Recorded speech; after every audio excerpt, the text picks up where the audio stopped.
y vamos a mirar el asunto de los robots asesinos desde el punto de vista filosófico. Y en particular, la filosofía es un campo muy amplio, entonces voy a enfocarme únicamente en dos campos principales.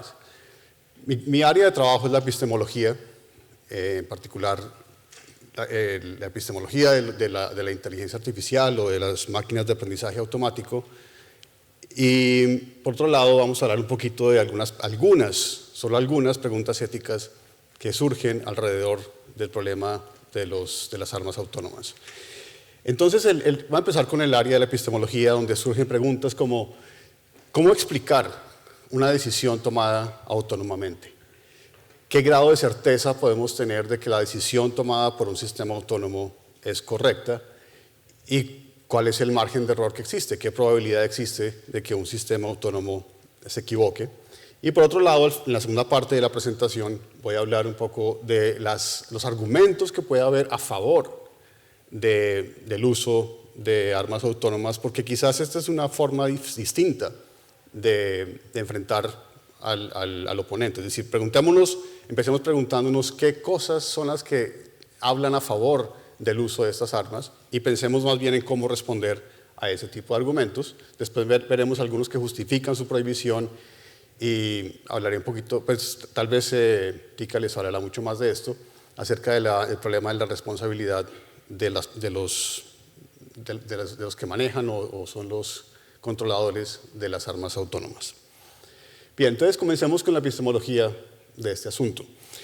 Algo muy importante que quizás a veces se olvida, y es que los robots asesinos son solamente el grado más desarrollado, digámoslo así, o uno de los grados más desarrollados de un tipo de sistemas que comienzan de manera muy primitiva con ejemplos de la vida cotidiana. Por ejemplo, cuando ustedes usan Waze o Siri o Alexa, o cuando les aparecen comerciales en la página que están mirando en Internet, o el sistema que filtra el correo electrónico para distinguir entre correo basura y correo normal.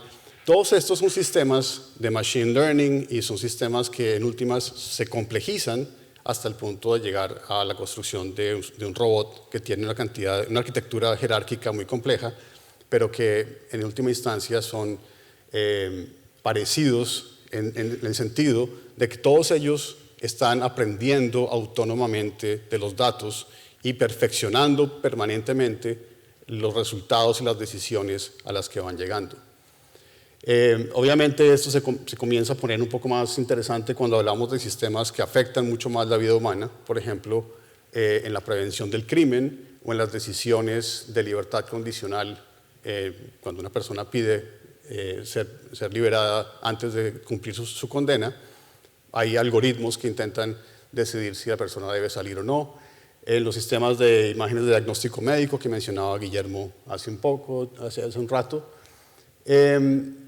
Y en última instancia, la pregunta epistemológica de fondo en todos estos casos es la misma.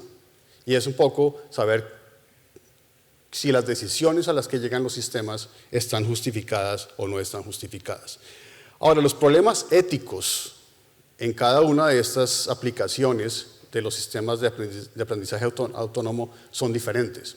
Es muy distinto, por ejemplo, hablar de problemas de privacidad cuando hablamos de programas de reconocimiento facial en Facebook, a problemas de responsabilidad médica en el caso de las imágenes diagnósticas. Entonces, la ética en cada una de estas aplicaciones puede ser muy diferente. Y por eso hay problemas éticos que son particulares al caso de los robots asesinos. Pero el problema epistemológico es el mismo para todos. El problema epistemológico surge del hecho de que estemos hablando de una caja negra, como ya lo explicamos hace un rato, y el hecho de que todas estas capas interiores de la caja negra son inaccesibles al conocimiento humano. El procesamiento interno de la caja negra pues, es inaccesible. Por lo tanto, un usuario cualquiera que se enfrenta a un sistema de aprendizaje automático se hace preguntas como las que están en la pantalla. ¿Por qué tomó el sistema esa decisión? ¿Por qué no otra distinta? ¿Cómo sé que es correcta? Y en el fondo de lo que estamos hablando es cómo confiar en sistemas de aprendizaje automático. Ese es el punto fundamental que une todas estas aplicaciones de aprendizaje automático. Ahora, en el caso de, por ejemplo, cuando ustedes usan Netflix o usan Spotify y Netflix o Spotify les recomienda una película o una canción, la pregunta de ¿puedo confiar en el sistema? Pues no es muy importante, pues porque al fin y al cabo si empiezan a ver una película que Netflix les recomendó y no es muy buena, pues la paran y se acabó. Pero a medida que vamos avanzando en las aplicaciones que afectan mucho más la vida humana, el problema de la confianza comienza a ser mucho más relevante y el grado de confianza que tiene el público en general frente a las aplicaciones más relevantes de la inteligencia artificial es muy bajo.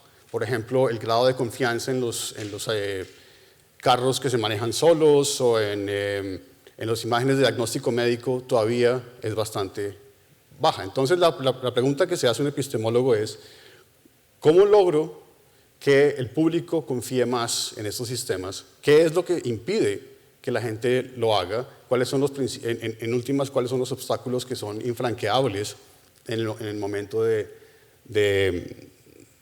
pensar un poco en el problema de la confianza? ¿Cuáles son los riesgos de este tipo de sistemas? Pues por un lado está la pérdida de confianza en la inteligencia artificial en general. Si no podemos explicar qué es lo que hacen las máquinas, surge un problema de confianza. Hay un riesgo de comportamientos impredecibles, que es muy importante en el caso de las armas autónomas.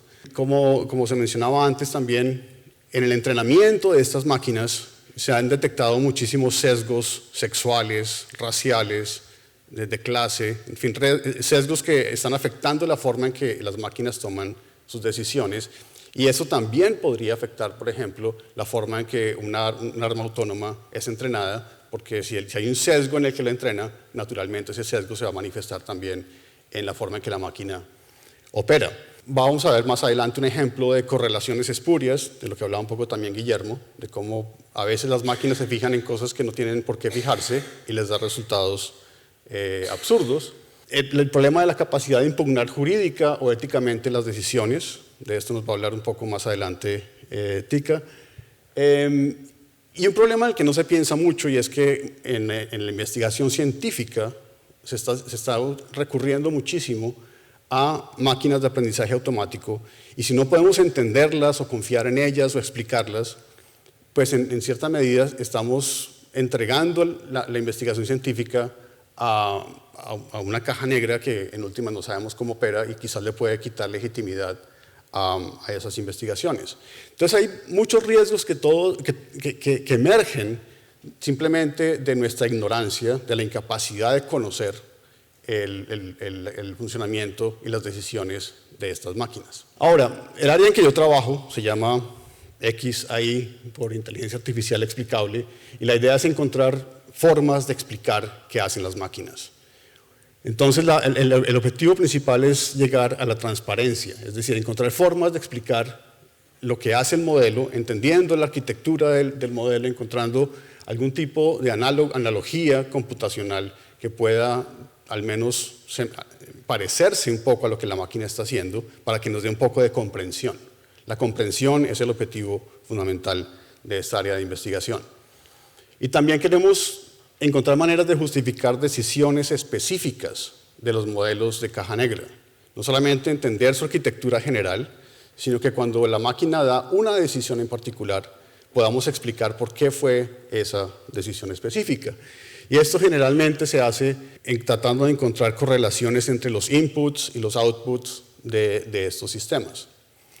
Ahora, en el caso de los robots, y en general de máquinas que interactúan con el mundo, hay un obstáculo muy grande, y es el hecho de que los estímulos a los que se ha enfrentado un robot están llenos de ruido, son estímulos sucios, digámoslo así, porque hay demasiada interferencia de demasiados factores y no es nada fácil que un robot pueda explicar por qué actúa como actúa si en última instancia su campo de estímulos está lleno de información que no puede procesar fácilmente o que no se puede explicar fácilmente en términos de inputs simples y outputs sencillos. Ahora, hay en el campo de la confianza, también existe, digámoslo así, una especie de peligro. A lo que aspiramos todos es a que la inteligencia artificial sea confiable. Es decir, que si las imágenes diagnósticas que se le presentan a un sistema artificial están siendo procesadas de manera correcta, pues vamos a obtener un tipo de confianza objetiva en el procesamiento de esa información. Pero también hay un tipo de confianza subjetiva y tiene que ver con la creación de lazos emocionales que puede haber con respecto a un robot, por ejemplo. En los últimos años han aparecido mascotas robóticas, han aparecido chatbots que ayudan a la gente como a sentirse mejor cuando está deprimida. Entonces hay un grado de confianza que no tiene mucho que ver con explicaciones ni con fiabilidad, sino más bien con una interfaz cada vez más amigable entre los robots y los seres humanos. Y pues en últimas esa confianza subjetiva puede ser un arma de doble filo, porque puede ocultar a través de una cara muy amigable qué es lo que realmente está haciendo el robot, cómo está procesando la información y qué tan confiable es en última instancia. Entonces, en el caso de los robots, en las armas autónomas en particular, en la confianza objetiva, es decir, la confiabilidad de que el robot va a hacer lo que esperamos que haga, en este momento es totalmente inexistente. No tenemos ninguna certeza de que un arma autónoma vaya a operar según se supone que debe operar, y por supuesto el grado de confianza subjetiva es nulo, es decir, nadie va a tratar de interactuar amigablemente con un arma autónoma. Bien, y finalmente en el área de la epistemología, ya entrando un poco en el campo de los derechos y de la ética, en la Unión Europea se promulgó lo que se conoce como un derecho a la explicación. Cuando una máquina toma una decisión por un ser humano, cuando le niegan un crédito bancario a alguien, por ejemplo, o cuando le diagnostican algún tipo de cáncer de pulmón o cualquier tipo de enfermedad, la idea es que la persona tiene el derecho a una explicación, tiene el derecho a que le expliquen cómo la máquina llegó a esa conclusión. El problema es que es fácil promulgar este nuevo derecho, porque es un nuevo derecho en cierta medida, pero es muy difícil cumplirlo, porque todavía no tenemos mecanismos para explicar qué es lo que la caja negra está haciendo, y el gran reto que existe en este momento en el campo de la inteligencia artificial explicable es justamente tratar de cumplir con directrices legales como esta que exige una explicación para los usuarios. Y naturalmente, en el caso de un robot, la idea de que un robot llegue a explicar sus aciertos o sus errores, pues es todavía más lejano, pues porque la directriz europea obviamente no se refiere a robots, sino que se refiere a algoritmos de uso cotidiano que afectan la vida de la gente en su día a día. Pero en el caso de un arma autónoma sería todavía más impensable en este momento, insisto, en este momento, que logre darnos una explicación de sus aciertos o de sus errores. Y finalmente, un elemento importante en el caso de la importancia de las explicaciones en el caso de los robots es que si, por ejemplo, un soldado humano va a interactuar con un arma autónoma, un robot de algún tipo, tiene que haber una coordinación entre ellos. Y si el arma autónoma actúa de manera inexplicable, pues inmediatamente el soldado va a perder confianza en su compañero artificial, y hasta que no haya un tipo de coordinación, de comprensión entre el humano y el objeto artificial, es impensable en cierta medida que pueda haber un desarrollo de estas armas a un nivel, pues que realmente hay una interacción fluida, digámoslo así, en un ejército que combine armas artificiales con agentes humanos. Sin esas explicaciones no va a haber coordinación ni va a haber confianza entre ellos. Bien, entonces el ejemplo que les iba a mostrar de cómo hay un riesgo muy grande en el uso de las armas autónomas es este ejemplo que es muy conocido, quizás algunos de ustedes ya lo hayan oído en algún momento, Y es un problema que existe en el entrenamiento de las máquinas que se llama el Data Shift Problem, el problema del cambio de datos. Y es que algún ejército, no se sabe si esto es real o es un ejemplo inventado, es parte del folclore de la inteligencia artificial. Algún ejército quiso entrenar una máquina para detectar tanques de guerra enemigos. Entonces le entrenaron el algoritmo con ejemplos de tanques de guerra enemigos y le dijeron, estos hay que atacarlos. Ejemplos de tanques de guerra amigos o aliados, estos no hay que atacarlos. Y la máquina aprendió a detectar los enemigos y los amigos, y todo funcionaba perfectamente hasta que sacaron a la máquina a ponerla a prueba, digámoslo así, en la vida real, y la máquina fracasó estruendosamente. ¿Por qué fracasó? Porque resulta que en todas las fotos que le han mostrado a la máquina para entrenarla con con tanques de guerra amigos, el día estaba soleado. Y en los días, cuando mostraban fotos de los tanques de guerra enemigos, el día estaba nublado. Y el sistema se enfocó fue en el clima, en el sol y las nubes para detectar los robots, para detectar los tanques. Y naturalmente, en el momento de poner la prueba, fracasó porque ese elemento era totalmente irrelevante. Entonces existe el gran riesgo de que al entrenar cualquier sistema automático haya muchos datos que se filtren en la forma en que se toman las decisiones y que no son realmente relevantes para el problema en cuestión. Y esto pues solamente puede empeorar si pensamos en un arma autónoma en un campo de batalla o un arma autónoma dentro de un contexto dentro de la población civil, dentro de una ciudad llena de gente. Es prácticamente imposible que podamos entrenar a una máquina para que detecte lo que tiene que detectar correctamente en esos escenarios. Finalmente vamos a hablar un poco de ética. Vamos a hablar primero de la justificación para usar armas autónomas. El argumento más común quizás que uno puede oír es que las armas autónomas minimizan las bajas del bando propio y minimizan los daños colaterales. Es decir, si se enfocan únicamente en los soldados enemigos, habrá menos bajas civiles y habrá menos muertes en últimas de combatientes propios. ¿Cuál es el problema? El problema es que cada bando va a pensar lo mismo. Y si cada bando piensa lo mismo, habrá un incentivo adicional para ir a la guerra. Porque la guerra me va a costar menos en términos de vidas propias de soldados de mi propio bando.